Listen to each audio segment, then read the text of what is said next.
Welcome to the Retirement Made Easy podcast, a show created to be your go-to source for straightforward retirement advice. Best of all, it is presented in a language that you can understand. Here's your host, certified financial planner, Greg Gonzalez. Hey, welcome to Retirement Made Easy. I'm Greg Gonzalez. Thanks for joining me today. This is episode number 193. We're on the countdown to episode number 200. It'll be here before you know it. This episode, I promise, is going to be really, really good. This has been weighing on my mind for weeks and weeks now, and I finally decided to put my thoughts together and put it into an episode format. And my goal by the end of this episode is to make you start thinking about your retirement plan, and specifically what dangers or threats could absolutely either derail or jeopardize your success in retirement. And throughout this episode, I'm going to probably give you over a dozen different examples of threats, dangers, risks that absolutely crushed people's retirement. And as a retirement planner my entire career, typically when an event like this happens, then they come and seek their professional and say, hey, I need professional help. Things are not going so well. It's like when you go to a mechanic and there's problems with your engine and the mechanic's saying, I've seen this before. With your make and model, they have a tendency of running into these specific issues. So as a retirement planner, I just feel like I've seen these risks absolutely wipe people out and completely disrupt their retirement. And a lot of times, these risks, these dangers, they do have warning signs as long as you keep an open mind and you're objective enough to identify them ahead of time. So I'm really excited about today's episode. I'm going to share, like I said, over a dozen different examples of risks and dangers that have derailed other people's retirements. So stay tuned.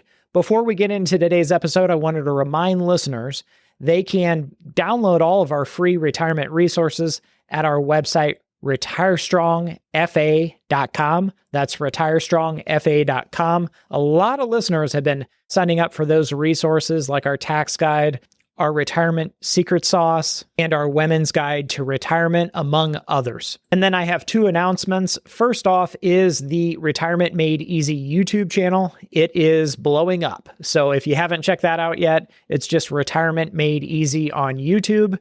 There are so many episodes that are in the hopper, like 5 questions you need to ask before you retire, the most common investment mistake that we see. And then coming in September, we're releasing episodes on 401k secrets and the truth about target date funds. We get a lot of questions on retirement target date funds. So you're going to hear the truth and our opinion on that. So stay tuned because I break it down into about a 15-minute video and there's a lot to learn.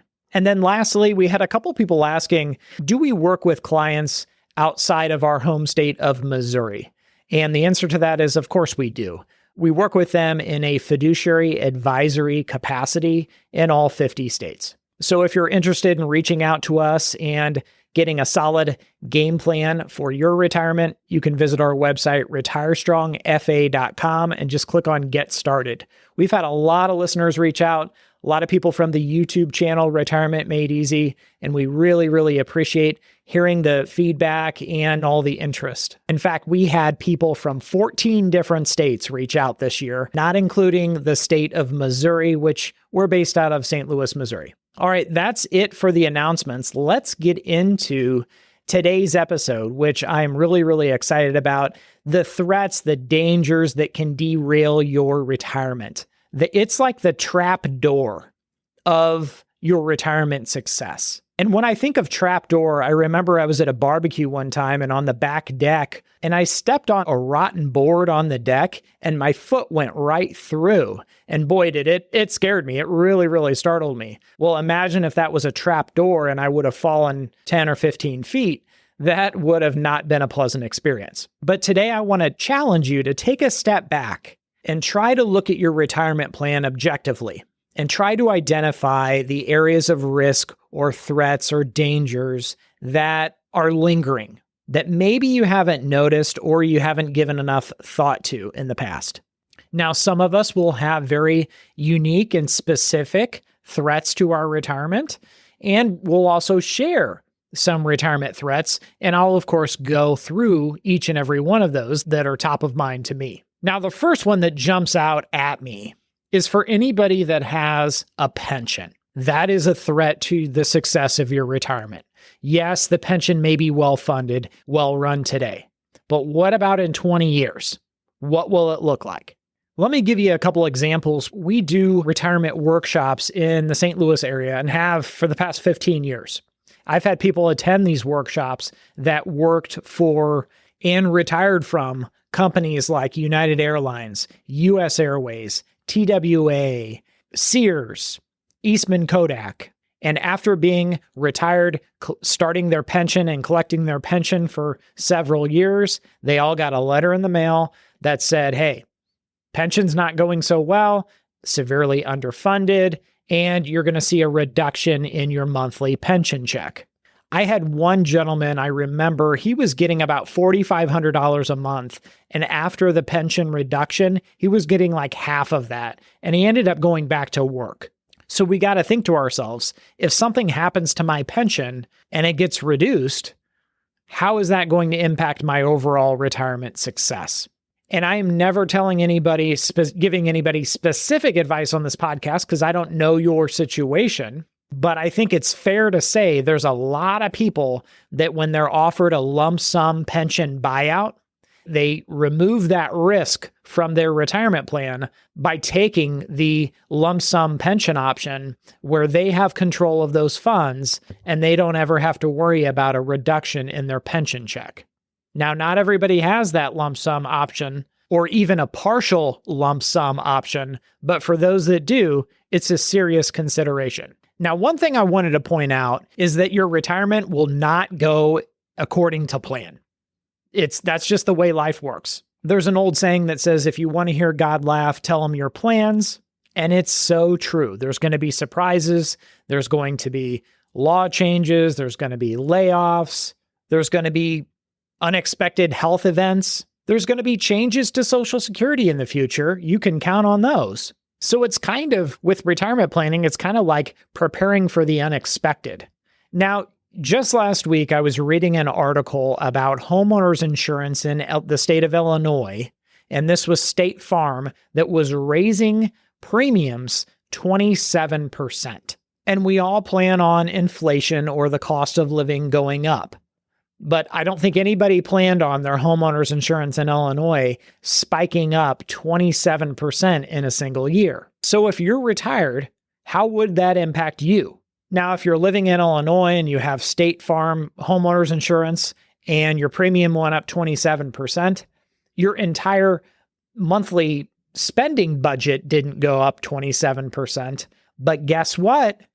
This summer on July 1st in Illinois, the gas tax went up as well. And I have had more and more clients, especially the last few years, say, I really didn't notice inflation as much until I retired. Because when they were working, maybe they got a raise every year that sort of offset inflation. And then let's say they retire and they have a private pension that is fixed for life, meaning that monthly check they get, it never goes up, yet they see their spending budget going up and up.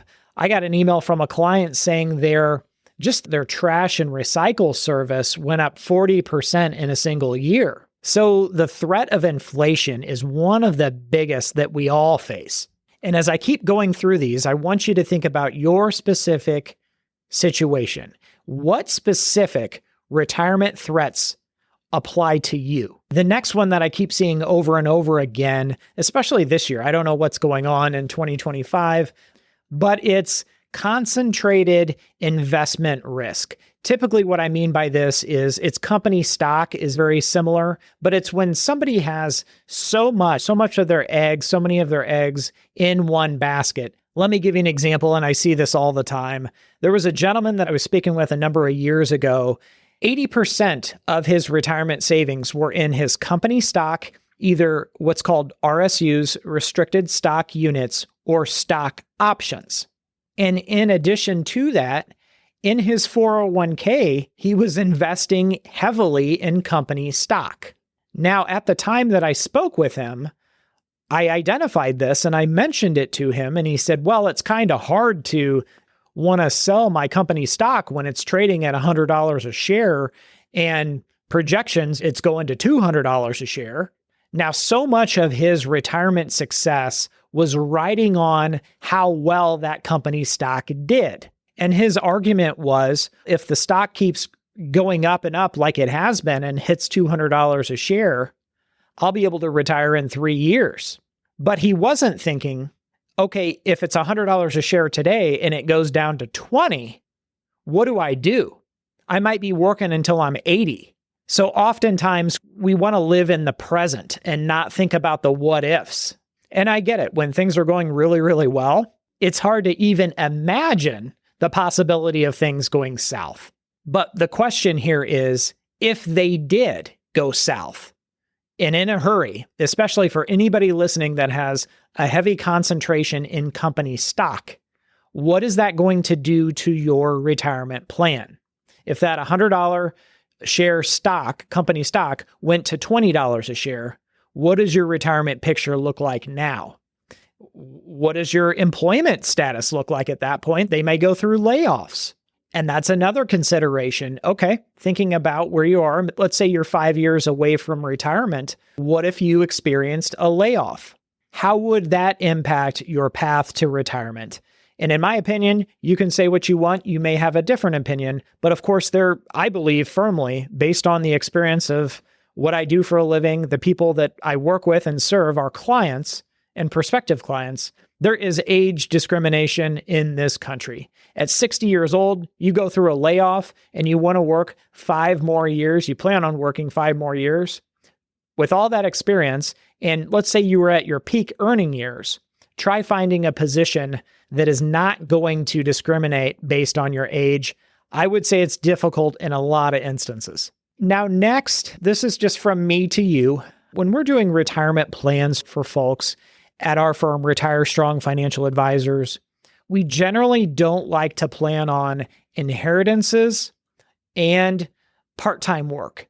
And if we do insert or include part-time employment income that's benefiting your retirement plan, we try to use a conservative, feasible number. That if it were not included, in other words, if you decided not to work part-time in retirement, that missing income would not materially impact the success of your retirement. And let me tell you why. In my 15 years as a retirement planner, oftentimes when somebody retires and decides to work part-time, there's a couple things that are out of their control. One of those is, how long will that work be available to them? And believe me, I've had many, many instances where the employer says, we'll hire you back as a consultant, and that promise is not delivered, and that new retiree was expecting that consulting income. I've seen other cases where somebody retires and their health, unfortunately, goes downhill and they're unable to work anymore, or they're unwilling to work. They don't want to work. They had a change of heart. And if the success of their plan was relying on that part-time income, that can really, really put them in a tough situation. And the other thing is expecting an inheritance. I've had a lot of people that, expect X amount of dollars of an inheritance, and how's that going to impact their retirement plan? And they request that we include an inheritance in the future to help or benefit their retirement plan. And again, this is an assumed amount at an assumed future date. And we don't do it anymore. And this is why. Well, mom or dad may have excessive long-term care expenses and the inheritance wasn't what we anticipated. Or somebody has a change of heart, and this has happened on several occasions. When somebody gets an inheritance, a lot of times they want to spend the money as quick as they get it. So a lot of times they'll want to purchase a vehicle or another depreciating asset, or they'll want to go on a trip with it, put it into the house, use it as a down payment on another house.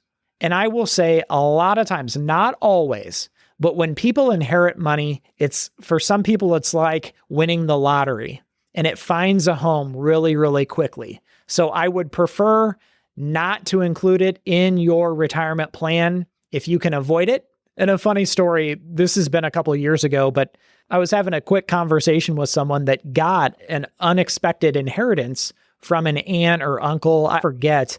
And immediately my thought was, wow, with that amount of money, you can probably retire earlier now, or at least your chances are going to be a little better. And they immediately said, nah, we're going to buy 2 brand new cars with that money. This is money we weren't expecting, so we're going to treat ourselves. So part-time work or an inheritance, they're not a for sure thing. So don't let them be the driving force behind your retirement success. Now, the next risk or threat that I see is so easily avoided. And I see this a lot with people. They get sold an insurance product. Typically, it's going to be like a whole life insurance policy, or it's going to be some type of an annuity. And in these situations that I see, somebody has, let's say, 75% of their money, of their retirement savings in this type of insurance product. And by the way, I am not pro-annuity, anti-annuity, or anti-life insurance, or pro-life insurance. They are tools. They are simply tools, and there's no magic bullet when it comes to retirement planning. If you're interested, episode number 187, I take a deep dive in to explain the 4 types of annuities. I'll have a link in the show notes. My hope there is that people can understand exactly what they are. Because the problem is what I see this far too often is they have so much of their retirement savings, over 75%, is in an insurance product like whole life or like an annuity, and they don't understand how they get their money out. They don't understand surrender penalties. They don't understand how their money grows or has the potential to grow inside of the annuity. And far too often, people don't have a good understanding of what they actually own. And I think it's because they weren't explained to them, or they were maybe these annuities or insurance products were maybe misrepresented in the beginning. So the lesson here is, yes, these annuities, life insurance, they might have a fit. They're just a tool. And a word of caution is be very, very careful, be skeptical, and make sure you understand how you can get your money out of this product or investment. It's like a timeshare. People get sold timeshares all the time. And a lot of times they regret purchasing a timeshare. I've never met one person that said a timeshare was a good investment. And the last big threat to your retirement success, and I've talked about this on previous podcasts, and I know sometimes this ruffles a few feathers, but flying without a copilot. And let me share a story. So a podcast listener reached out to me, I think over 2 years ago now, and she's the nicest lady you'll ever meet. She's now a client of our firm. But at the time, we had a Zoom meeting with her, and she was practically in tears. She was in tears during this meeting. And we were trying to say, how can we help you? What's on your mind? And she proceeded to tell us all her life, she was not in charge of the finances in her home or the lawn maintenance. Those were the things that she just didn't do. And in tears, she shared with us, now I'm forced to do both. And simply her husband's health had started to decline very significantly. And she said she wanted us to learn all this stuff, had listened to the podcast, had already learned a lot, but it was like drinking through a fire hose. She was trying to learn as much as she could so she had the confidence, because her husband's health had declined to the point where he could no longer assist or manage everything. And she said, I'm sorry, but I just can't do this by myself. She said her husband always just handled everything and told her, just don't worry about it. We're going to be just fine. And now she said at that point of that Zoom meeting, she said, that's all I do is worry about money. And if I'm going to have to go back to work. So the risk here, the danger is when you only have one pilot, when there's no co-pilot that's working with you together to accomplish everything you wanted in retirement by making all the smart choices together. So with only one pilot, this is what we call in business key person risk, also known as key man risk or key woman risk. And all that means is, let's say you have a business that's run by one person, and let's say that person gets hit by a bus. Well, then the business is gone, right? everything depended on that one person. Same thing if you had a business, let's say a business that was a larger business, but the shipping department was run by just one person. And that one person, they knew everything. Shipments coming in, shipments coming out, the schedules, but no one else knew what they knew. What happens if that person that runs the shipping department wants to retire or wants to leave and go to another company? The shipping department can no longer function because it's dependent on that one person who knows everything. At our firm, Retire Strong Financial Advisors, we get this question all the time. Hey, Greg, Kyle, Cheryl, Jackie, what if something happens to you? What if you were to get in an accident and you don't make it out alive? What happens to our relationship? With our firm, we've got enough people. We've got 4.5 people, I joke, but it's true because we have 4 full-time, 1 part-time. So we no longer have that key person or key man risk. If everything's dependent on one person, there's only one pilot, who lands the plane if something happens to him or her? And just imagine you were at the airport and they said, ladies and gentlemen, we got bad news. The co-pilot is sick, so we just have one pilot today. Number one, that would never happen because no airline would ever fly with just one pilot. But if it did, I don't know about you, but I'm not getting on that plane without a co-pilot. I hope this episode of the Retirement Made Easy podcast has been helpful. It's got you thinking about the dangers, the threats that are out there. We just went over a few. There's a ton of different examples. I could keep going on and on. These are the most common that we discussed today. So I want you to think about your specific retirement plan. What is out there? What's the trapdoor? What's the biggest threat to the success of your retirement plan? And if you're looking for a co-pilot to help you with your retirement planning, you can go to our website, retirestrongfa.com, and click on Get Started. We'll see you next time. And remember, always dream big. Content in this material is for general information only and not intended to provide specific advice or recommendations for any individual. The content in this material does not necessarily reflect the views of LPL Financial. This is a hypothetical example and is not representative of any specific situation. Your results will vary. The hypothetical rates of return used do not reflect the deduction of fees and charges inherent to investing. The opinions voiced in this material are for general information only and are not intended to provide specific advice or recommendations for any individual. To determine which investments might be appropriate for you, please consult your attorney, tax advisor, or financial planner prior to investing. This is a hypothetical example and is not representative of any specific investment. Your results may vary. All performance referenced is historical and is no guarantee of future results. All indices mentioned are unmanaged and may not be invested into directly. There is no guarantee that a diversified portfolio will enhance your overall returns or outperform a non-diversified portfolio. Diversification does not protect completely against market risk. All investing involves risk, including loss of principal. No strategy assures success or protects against loss. Securities and advisory services offered through LPL Financial, a registered investment advisor, member FINRA SIPC. Traditional IRA account owners have considerations to make before performing a Roth IRA conversion. These primarily include income tax consequences on the converted amount in the year of conversion, withdrawal limitations from a Roth IRA, and income limitations for future contributions to a Roth IRA. In addition, if you are required to take a required minimum distribution, RMD, in the year you convert, you must do so before converting to a Roth IRA. This information is not intended to be a substitute for specific individualized tax advice. We suggest that you discuss your specific tax issues with a qualified tax advisor. Fixed and variable annuities are suitable for long-term investing, such as retirement investing. Gains from tax-deferred investments are taxed as ordinary income upon withdrawal. Guarantees are based on the claims paying ability of the issuing company. Withdrawals made prior to age 59.5 are subject to a 10% IRS penalty tax, and surrender charges may apply. Variable annuities are subject to market risk and may lose value. Riders are additional guarantee options that are available to an annuity or life insurance contract holder.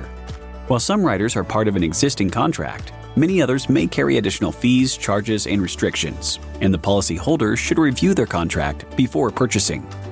Traditional IRA account owners have considerations to make before performing a Roth IRA conversion. These primarily include income tax consequences on the converted amount in the year of conversion, withdrawal limitations from a Roth IRA, and income limitations for future contributions to a Roth IRA. In addition, if you are required to take a required minimum distribution, RMD, in the year you convert, you must do so before converting to a Roth IRA. This information is not intended to be a substitute for specific individualized tax advice. We suggest that you discuss your specific tax issues with a qualified tax advisor.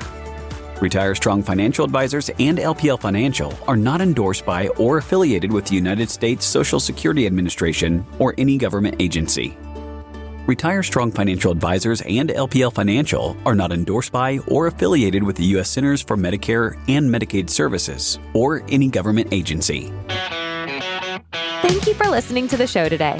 Check us out at our website, retirementmadeeasypodcast.com. And if you want some help from Greg, submit your questions at the bottom of the page or sign up for a 30-minute retirement coaching session with Greg. We'll see you next week.